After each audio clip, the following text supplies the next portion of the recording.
The 14th of March 1978, a Tuesday morning gray with North Sea mist. Rath Mildenhall, Suffolk, England. In the pre-dawn darkness, two figures in bulky pressure suits moved across the tarmac with the distinctive waddle of men encased in what were essentially personal spacecraft. Lieutenant Colonel James Dutch Vandermeer and his reconnaissance systems officer, Captain Michael Chin, approached the black shape that dominated the apron SR-71A, serial number 617972. Even in the dim light, the aircraft seemed to absorb darkness, a void in the shape of a dart, its titanium skin already weeping JP.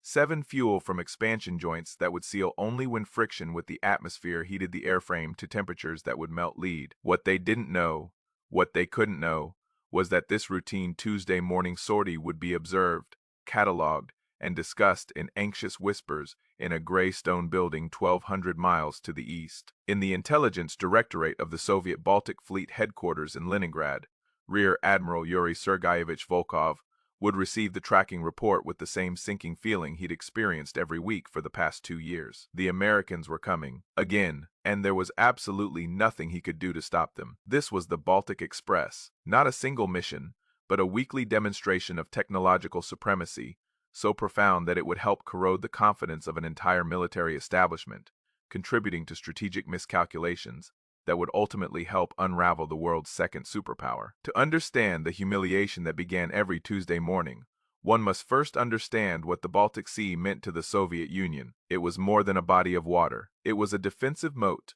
a strategic highway, and most critically the umbilical cord that connected the heart of Soviet military, industrial power to the open ocean. The Leningrad shipyards, the Admiralty, the Baltic Works, the Orjonikidze yard were the Soviet Union's most productive naval construction facilities. Here, in the former capital of the Tsar's submarine after submarines slid down the ways into the Neva River and out to the Baltic, the Kirov, class cruisers, the Sovremeny, class destroyers, the Kilo, class submarines all were born in Leningrad's industrial womb. By the late 1970s, these yards were producing vessels that represented the culmination of decades of Soviet naval investment. The new submarines were quieter, the new surface combatants bristled with missiles, and the naval aviation wings were equipped with supersonic backfire bombers carrying anti-ship missiles that could, in theory, sink an American carrier battle group. Admiral Volkov understood this productivity intimately. He had risen through the ranks during the great naval expansion of the 1960s and 70s,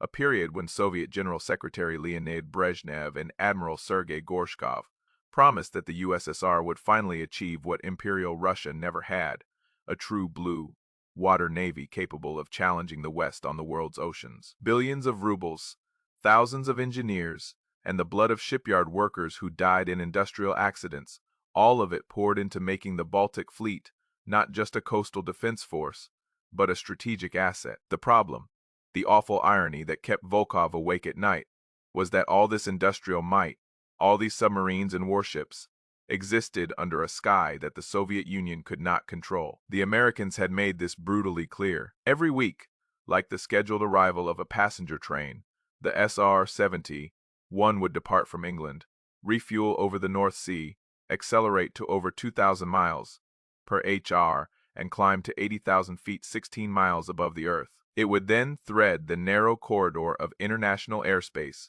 between the Swedish coast and the Swedish island of Gotland, its cameras and electronic intelligence systems recording everything within a slant angle of hundreds of miles. The shipyards of Leningrad, the submarine pens at Kronstadt, the naval air bases, the missile batteries, the radar installations, even the locations of individual ships at anchor, all of it captured in stunning clarity, processed at a mobile facility at Mildenhall, and on the desks of Pentagon analysts within 48 hours. And week after week, the Soviet response was the same: futile, expensive, and demoralized. On that March morning in 1978, Senior Lieutenant Alexei Borisovich Kuznetsov sat in the cramped cockpit of his MiG-21 Biz at Kaliningrad's Kakalovsk Air Base, waiting for the alert. He'd been waiting for 2 hours, strapped into his ejection seat, his gloved hands resting on the stick, trying not to think about how badly he needed to urinate. This was the price of defending the motherland from 12 miles below an enemy that lived in another world. The scramble horn shattered the morning silence at 0740,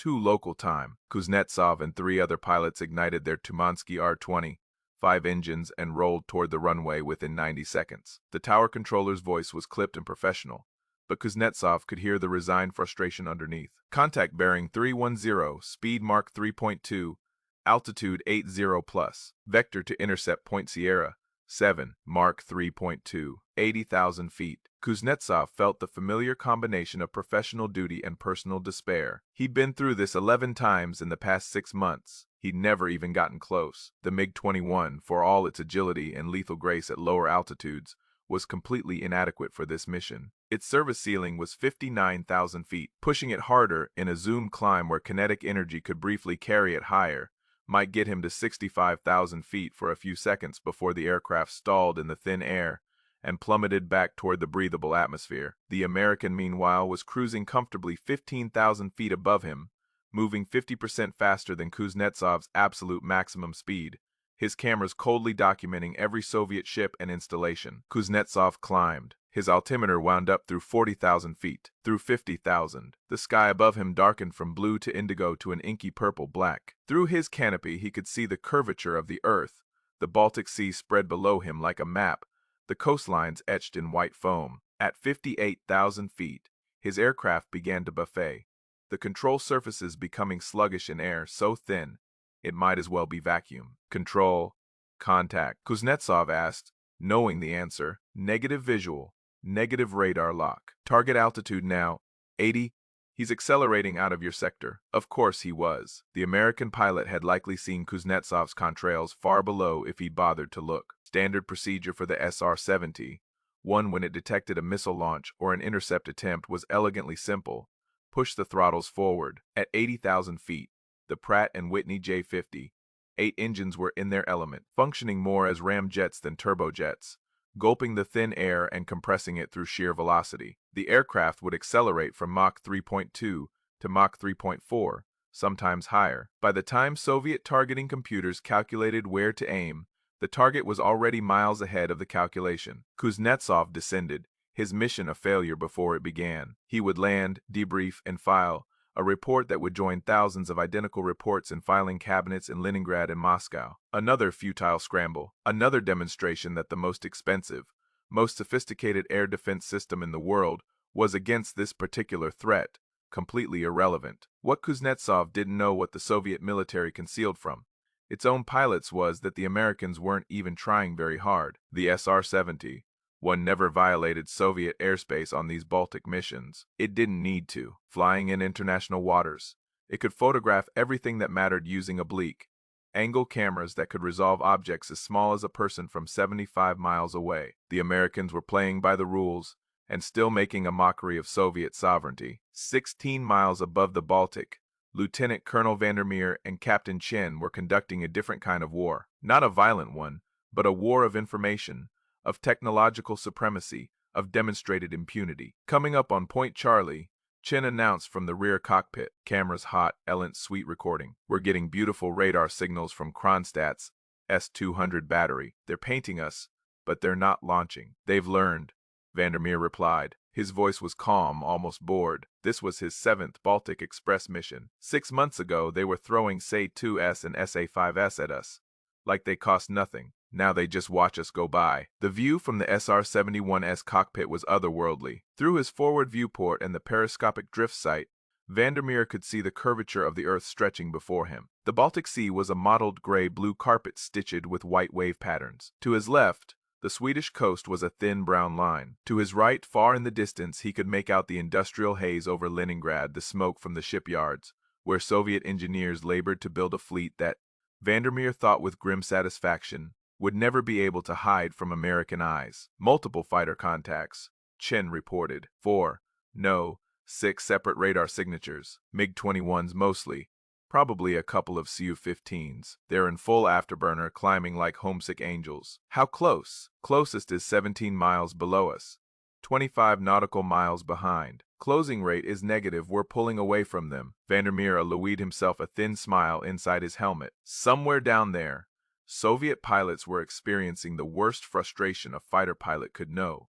An enemy in sight, completely untouchable. He'd spoken with American pilots who had flown missions over North Vietnam, dodging SAMs and MiGs in desperate dogfights. This was different. This was surgical, clinical. The SR-71 wasn't a fighter, it was a statement. Passing Leningrad sector now, Chin continued, getting excellent imagery of the northern shipyards. I count 7 submarines alongside the docks.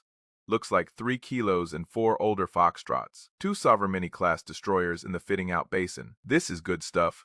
Dutch. Really good stuff. What made it good wasn't just the tactical intelligence knowing where specific ships were on a specific day. What made it good was the strategic intelligence it represented. Every week, the analysts at the National Reconnaissance Office compiled these images into a comprehensive database of Soviet shipbuilding capacity. They could track the production rate of submarines, identify construction bottlenecks, estimate when new vessels would enter service, and most importantly, determine whether Soviet naval production was accelerating, plateauing, or beginning to decline. The Soviets knew the Americans were doing this. They knew their most precious secrets were being cataloged and analyzed, and they could do nothing to stop it. Point Delta, Chen said, beginning turned back toward the corridor. MiG contacts fading. They're giving up, as the SR-71 banked gracefully to port. Beginning its long arc back toward England, Vandermeer thought about the MiG pilots below. He felt a strange kinship with them, mixed with pity. They were professionals, doing their duty, trying to defend their homeland. But they'd been given an impossible mission, equipped with inadequate tools, and set up to fail by a system that valued ideology over engineering reality. The SR-71 was more than a spy plane. It was a repudiation of Soviet claims to technological parity. Every mission was a reminder that the West, for all its supposed decadence and corruption, could produce machines that operated in realms Soviet engineers couldn't touch. Back in Leningrad, Admiral Volkov read the after-action report with grim familiarity. The American reconnaissance aircraft had completed its mission. It had photographed the shipyards, intercepted radar emissions, probably cataloged the entire Baltic fleet order of battle. 6 MiG-21s and 2 Su-15s had been scrambled. Fuel cost, approximately 45,000 rubles. Missiles expended, no firing solution had been possible. Result, complete failure. This was the 13th consecutive week. 13 weeks of the same humiliating dance. Volkov stood at the window of his office, looking out over the gray waters of the Neva River. He could see the cranes of the shipyards, the hulls of submarines under construction, billions of rubles, thousands of workers, all this effort to build a fleet that would operate under skies the Soviet Union could not defend. The political implications were becoming dangerous. Last month, a delegation from the Central Committee had toured the Baltic fleet facilities. They'd asked pointed questions about defensive readiness. Volkov had given the answers he was required to give, that the fleet's air defenses were adequate, that new systems were being developed, that the American provocations were manageable. But the committee members weren't fools. They could read between the lines of the reports. They knew. What troubled Volkov most was not the military consequence. The Americans weren't attacking after all, just photographing. What troubled him was the psychological corrosion. How could he ask his sailors and aviators to believe in Soviet technological superiority when every week they watched an American aircraft fly with impunity through airspace they were supposed to defend? How could he tell his submariners that their new boats would be able to operate undetected when American intelligence could apparently photograph individual sailors on deck? The younger officers were starting to ask uncomfortable questions. Volkov had heard the whispers. If the Americans can do this, what else can they do? If our best interceptors can't touch their reconnaissance planes, what happens when their bombers come? If our radars can see them, but our missiles can't reach them, what good is all this expensive equipment? These were the kinds of questions that, in earlier decades, would have resulted in arrest and reeducation. But this was the late 1970s, the beginning of what would later be called the era of stagnation. The fear was less acute, the ideological certainty less absolute. Officers like Kuznetsov wouldn't voice their doubts openly, but Volkov could see it in their eyes, in their body language during briefings. They were losing faith. And faith, Volkov understood, was the only thing holding the entire structure together. What the Americans understood, and what the Soviet leadership resisted acknowledging, was that the Baltic Express missions were as much economic warfare as they were intelligence gathering. Every SR-71 sortie forced the Soviet military to respond. Every response cost money. Fighter interceptions burned thousands of rubles in jet fuel. The average scramble of 4 MiG-21s consumed approximately 8,000 liters of fuel, enough to power a small factory for a week. Over a year, the Baltic Express alone accounted for hundreds of interceptions, millions of rubles in fuel costs. The pilots had to be paid, maintained at combat readiness, kept current in their qualifications. The aircraft had to be maintained. The radar systems had to be operated 24 hours a day, watching for the American intruder. And all of it was completely unproductive. Not a single SR-71 was ever intercepted. Not a single mission was thwarted. The entire defensive effort was economic waste on a grand scale. The Americans, by contrast, were spending far less and achieving far more.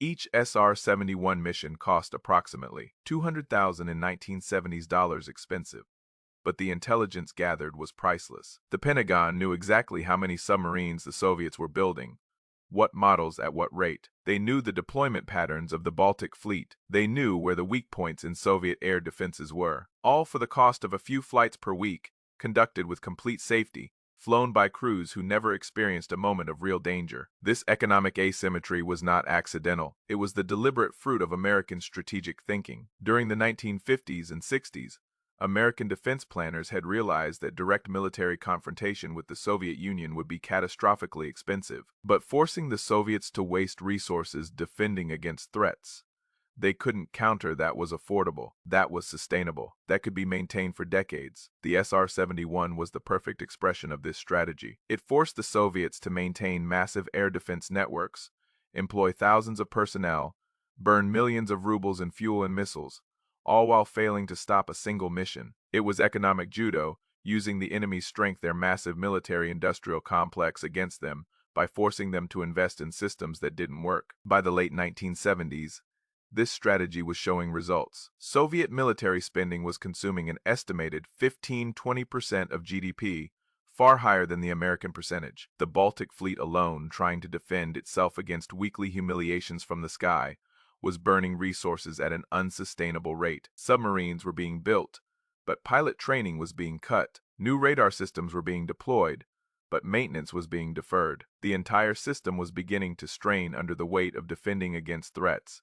It couldn't stop, and the Baltic Express kept running on time, every week, like clockwork. As the 1970s gave way to the 1980s, the Baltic Express evolved from a routine intelligence operation into something more profound, a symbol. To the Americans, it symbolized technological dominance and strategic sophistication. To the Soviets, it became a weekly reminder of their inadequacy. The missions continued unchanged. New SR-71 crews rotated through Det 4 at Mildenhall. New Soviet interceptor pilots scrambled from Kaliningrad and Leningrad, chasing an enemy they would never catch. The photographs piled up in Pentagon archives, shipyards on Tuesday, February 12, 1980, shipyards on Tuesday, June 3, 1981, shipyards on Tuesday, November 17, 1982. An unbroken record of Soviet naval construction, Soviet naval deployment, Soviet naval impotence under American eyes. What changed was the interpretation. By the early 1980s,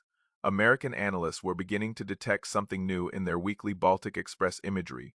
Signs of strain. Construction at the Leningrad shipyards was slowing. Submarines that should have been completed were sitting uncompleted. Ships that should have been in maintenance were rusting at anchor. The Soviet Navy was still growing, but its growth was decelerating. The signs would later be understood as harbingers of the Soviet Union's terminal crisis. The economic strain of maintaining military parity with the West, combined with chronic inefficiency and technological backwardness, was beginning to crack the system. But at the time, what American intelligence saw was simply this.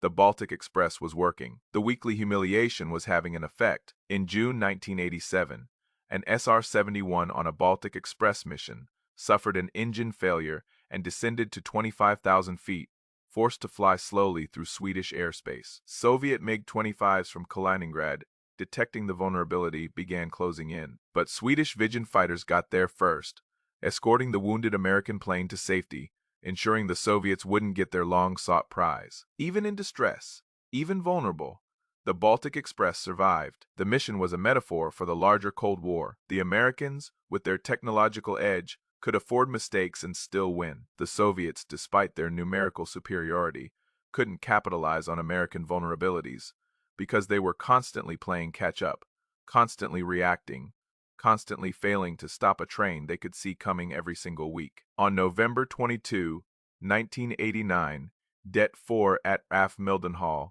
flew its final operational SR-71 sortie. The Cold War was ending. The Berlin Wall had fallen 2 weeks earlier. In less than 2 years, the Soviet Union would dissolve, its military-industrial complex fragmenting, its Baltic fleet rusting in port. The end came not with a bang but with a whimper of economic exhaustion. The Soviet system, unable to match American technological innovation, unable to prevent American intelligence from cataloging its every move, unable to achieve the strategic parity it desperately sought, simply ran out of money and legitimacy. The military had consumed too many resources for too few results. The people had lost faith. The lies were too obvious. Years later, after the archives opened, historians would discover that Admiral Volkov had written a classified memo in 1982, 7 years before the Soviet collapse. In it, he warned that the weekly American reconnaissance missions over the Baltic were strategically and psychologically corrosive to fleet morale and operational confidence. He recommended either accepting American reconnaissance as inevitable or developing fundamentally new air defense systems. His recommendations were filed and ignored. The Baltic Express had never been just about intelligence. It was about demonstrating a fundamental asymmetry of capabilities. The Americans could go where they wished, photograph what they wished, and operate with impunity. The Soviets could spend billions and achieve nothing but the illusion of defense. In the end, the train that ran every Tuesday morning from Suffolk to the Baltic became a scheduled service, carrying something more valuable than cargo, proof that one system could innovate, and the other could only imitate. One system could afford its ambitions, and the other was bankrupting. The final irony was that the Baltic Express achieved its strategic objective not by destroying Soviet ships or killing Soviet sailors, by forcing them to watch, week after week, as their powerlessness was documented from 80,000 feet. The humiliation was perfect because it was nonviolent. There was no atrocity to rally against, no attack to avenge, just the steady, relentless, punctual arrival of a train that could not be stopped. The Soviet Union built submarines that could circle the globe. They built missiles that could reach into space. They built an empire that spanned 11 time zones. But they could never build an interceptor that could catch a single black aircraft that flew over their most important naval facilities every Tuesday morning on schedule, like a commuter train running its route. And that, in the end, was what broke them. Not the violence of war, but the quiet demonstration that their fortress had a window through which the enemy could look at will, and there was nothing, absolutely nothing they could do to close it. The Baltic Express always arrived on time, and it always departed with everything it came for. The story of the Baltic Express is not, ultimately, a story about airplanes. It is a story about systems, political systems, economic systems, systems of innovation and adaptation. The SR-71 was merely the physical manifestation of a deeper truth, that command economies cannot match the dynamism of competitive markets, that secrecy breeds stagnation while openness breeds progress, that military might without economic sustainability is just a slower form of defeat. The Soviet Union never developed a true SR-71 equivalent. They tried. They built the MiG-25, which was fast but not sustained fast. They built advanced missiles, which were numerous but not accurate. They built elaborate air defense networks, which were impressive but not effective. They spent billions trying to counter a threat that cost the Americans millions to maintain. The futility was systemic. It was baked into every layer of the Soviet structure, the centralized planning that couldn't respond to American innovation, the ideological rigidity that prevented acknowledgement of failure, the economic inefficiency that made every defensive measure cost 10 times what it should, the information control that prevented learning from mistakes. And week after week, the Baltic Express demonstrated this futility with brutal clarity. It wasn't subtle. It wasn't hidden. Every Tuesday, the Americans showed the Soviets exactly how outmatched they were, and the Soviets, trapped in their own system, could only continue the charade, scrambling fighters they knew couldn't intercept, firing missiles they knew couldn't hit, maintaining the fiction of defense while watching their economy bleed out. The train never stopped running because it didn't need to. The passengers it carried, the photographs, the radar intercepts, the proof of impotence, were already doing the work of dismantling an empire, one weekly humiliation at a time. When the Soviet Union collapsed in 1991, the SR-71 program had already ended. The plane was no longer needed. Its work was done. The fortress had fallen not because it was stormed, but because everyone inside had finally acknowledged what the Baltic Express had been proving every Tuesday for over a decade. The walls were imaginary, the defenders were exhausted, and the Emperor of the East had no defenses at all. The train had reached its final destination. The empire it had helped dismantle was no more. And somewhere in the archives, thousands of photographs of Baltic shipyards gathered dust. silent witnesses to how a weekly flight ski duel helped end the Cold War.